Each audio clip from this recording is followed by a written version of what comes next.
ఆంజనేయస్వామి సింధూరాన్ని పెట్టుకుంటే 1. ఎవరింట్లో అయితే నిత్యం కలహాలు జరుగుతుంటాయో అటువంటి వారు ప్రతిరోజు సింధూర ధారణ చేపడితే అన్ని రకాల దాంపత్య సమస్యలు తొలగిపోతాయి. 2. ఎవరింట్లో అయితే భీతి, భయం వెంటాడుతుంటాయో అటువంటి వారు సింధూరాన్ని పెట్టుకుంటే భయం తొలగిపోతుంది. 3. ఎవరి ఇంట్లో అయితే భార్యాభర్తలు, పిల్లల మధ్య సఖ్యత ఉండదో అటువంటి వారు సింధూరాన్ని పెట్టుకుంటే సుఖం, సంతోషం, ప్రశాంతత లభిస్తుంది. 4.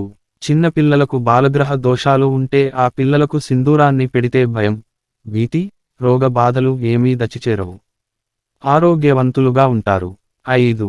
వివాహమైన కొత్త దంపతులు ఆంజనేయస్వామి సింధూరాన్ని పెట్టుకుంటూ ఉంటే వారికి పిల్లలు కలుగుతారు. 6. విద్యార్థినులు ఆంజనేయస్వామి గుడికి వెళ్లి సింధూరాన్ని పెట్టుకుంటే పరీక్ష సమయంలో చదివిన విషయాలన్నింటినీ మరిచిపోకుండా ఉంటారు. 7.